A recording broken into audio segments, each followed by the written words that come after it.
नमस्कार, मैं हूं आपके साथ अनुष्का और आप देख रहे हैं आज अभी तक। राहुल की न्याय यात्रा उज्जैन में। जी हां, बीते दिन राहुल गांधी की न्याय यात्रा उज्जैन में पहुंची। यात्रा में एक बार फिर कांग्रेस कार्यकर्ताओं में जोश नजर आया। भले ही संख्या कम हो गई थी, परंतु सवाल यात्रा का नहीं है, न्याय यात्रा का है। न्याय का क्या मतलब निकाला जाए?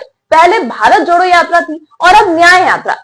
सही मायने में कांग्रेस को अभी भी इस बात पर बहुत गहरा मंथन करना चाहिए कि वास्तविकता में हमें विपक्ष होने के नाते किस बात का विरोध करना चाहिए और किसका नहीं। क्योंकि पक्ष हो या विपक्ष, दोनों ही यदि व्यक्ति विशेष का विरोध करते हैं तो ऐसे विरोध का कोई औचित्य नहीं होता।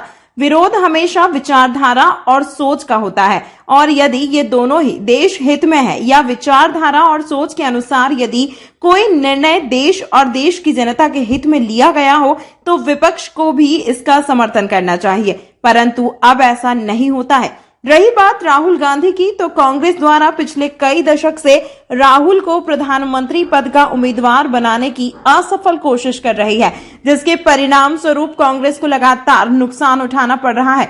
यदि कांग्रेस का इतिहास उठाकर देखा जाए तो ऐसा नहीं था कि कांग्रेस के पास अच्छे नेताओं की कमी रही हो, परंतु परिवारवाद के चलते उन्हें कभी मौका ही नहीं दिया गया, और शायद आज कांग्रेस की स्थिति का यही सबसे बड़ा कारण है। कांग्रेस का वर्तमान दौर इस बात की और इशारा कर रहा है कि आने वाले भविष्य में कांग्रेस पूर्ण रूप से खत्म होने की कगार पर होगी। अगर गौर किया जाए तो अब कांग्रेस के पास सिर्फ वही नेता बचे हैं जिन्होंने कांग्रेस कार्यकाल में सत्ता का भरपूर सुख लिया था, और अब उनका मोह सिवाय अपनी अगली पारिवारिक पीढ़ी को लॉन्च करने मात्र का है। इसीलिए मुद्दा चाहे जो हो, चाहे देश हित में हो या जनता के हित में, बस उसका विरोध करना ही एकमात्र लक्ष्य है। मोदी के पिछले कार्यकालों में लिए गए ऐतिहासिक निर्णयों ने देश के विकास की दिशा बदलकर रख दी। इस बात को देश और पूरी दुनिया सहरा रही है, परंतु कांग्रेस अभी भी विरोध कर रही है, और विरोध करना उसकी मजबूरी भी है, क्योंकि मोदी के ये वही ऐतिहासिक फैसले हैं जो कांग्रेस ने अपने कार्यकाल में जनता पर थोपे थे, जिसका हर्जाना पूरे देश और देश की जनता ने सालों तक भुगता है। अभी भी समय है कांग्रेस को सही मायने में निस्वार्थ भाव से देश के हित को ध्यान में रखकर एक ऐसे शख्स को आगे लाना चाहिए जो वाकई प्रधानमंत्री पद की गरिमा के अनुरूप योग्यता और सोच रखता हो, ना कि किसी विशेष परिवार का होना ही एकमात्र कारण हो। अब राहुल की स्थिति यह हो गई है कि प्रियंका गांधी को भी बोलना पड़ रहा है कि भाजपा ने राहुल को पप्पू बना दिया। वो खुद इस बात को कह रही हैं। पहले युवा ट्रेनिंग करते थे, सुबह उठते थे, सेना में जाते थे, पेंशन मिलती थी, गांव में इज्जत मिलती थी, कैंटीन मिलती थी, शहीद हो जाता था, शहीद का दर्जा मिलता था, रिस्पेक्ट मिलती थी, आदर मिलता था। सब लोग कहते थे देखिए ये जवान था, ये शहीद हुआ, इसने अपने देश के लिए अपनी जान दी। अब अग्निवीरों को शहीद का दर्जा नहीं दे रहे, कैंटीन नहीं दे रहे, पेंशन नहीं दे रहे, तो दो लड़कों को एक साथ खड़ा कर रहे हैं। एक को ट्रेनिंग मिलेगी, पूरी ट्रेनिंग मिलेगी, 4 में से एक को पूरी ट्रेनिंग मिलेगी और 3 को सही ट्रेनिंग भी नहीं मिलेगी, 6 महीने की ट्रेनिंग मिलेगी। अगर वो शहीद हो गया, अग्निवीर शहीद हो गया, उससे कहेंगे भैया, उसके परिवार से कहेंगे देखिए ये तो शहीद ही नहीं है, वो है शहीद, वो जो अग्निवीर नहीं है वो है शहीद। ये अग्निवीर तो शहीद ही नहीं हुआ, इसको ना हम कैंटीन देंगे ना इसको पेंशन देंगे।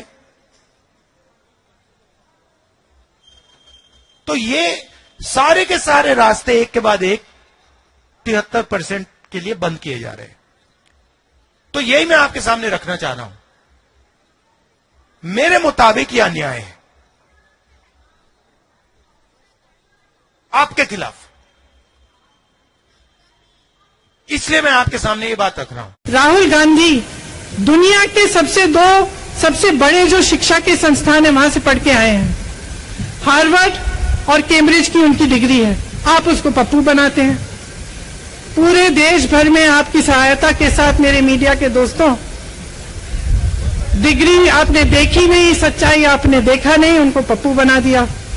फिर पता चला कि ये पप्पू तो यात्रा में निकल आया और पता चला कि ये तो पप्पू है ही नहीं।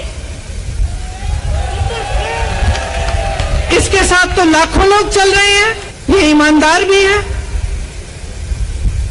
ये सब बातों को समझता भी है, ये जनता के बीच जा रहा है, जनता की समस्याओं को सुन रहा है, तो जनता इसके साथ चली जा रही है।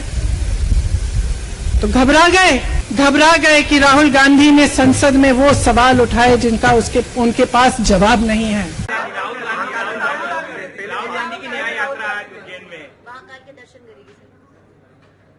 मैं इस पे कुछ बोलना नहीं चाहूंगा क्योंकि इनके शासनकाल में कांग्रेस ने बहुत लंबा सफर अदा किया है, लेकिन चुनाव की बेला में भी अगर कोई अपने दल का विचार न करते हुए इस तरह से समय जाया करता तो ये उनका विषय हो सकता है। मैं इस पे क्या टिप्पणी करूंगा,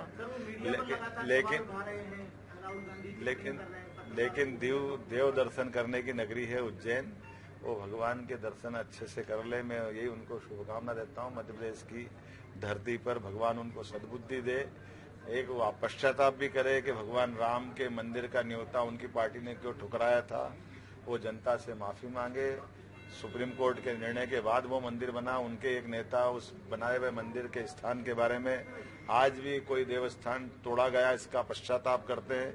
माननीय राजीव गांधी जी से निवेदन है वो उस पर अपना स्पष्टीकरण दे, और कुल मिलाकर के शांति और सद्भाव के टापू पर वो अपनी यात्रा जिस भाव से कर रहे हैं वो तो कभी फलीभूत होगी नहीं, क्योंकि जीवन भर जिस पार्टी ने अन्याय किया वो न्याय यात्रा पे निकल रहे। तो लोग उस बात के प्रश्न ढूंढते हैं कि आज भी उस काल के दरमियान किए गए अपराध, इसके बारे में कांग्रेस क्यों सार्वजनिक रूप से माफी नहीं मांगती है। मैं उम्मीद करता हूँ राजीव गांधी जी इन सारे बातों के उत्तर देंगे। बहुत धन्यवाद।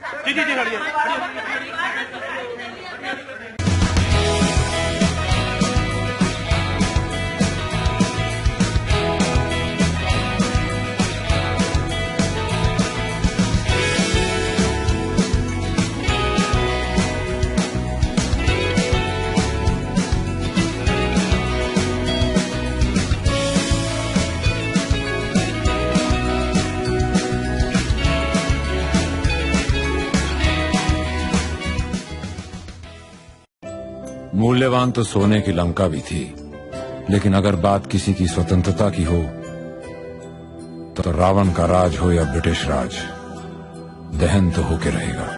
इसी तरह की महत्वपूर्ण खबरों के लिए देखते रहिए आज अभी तक।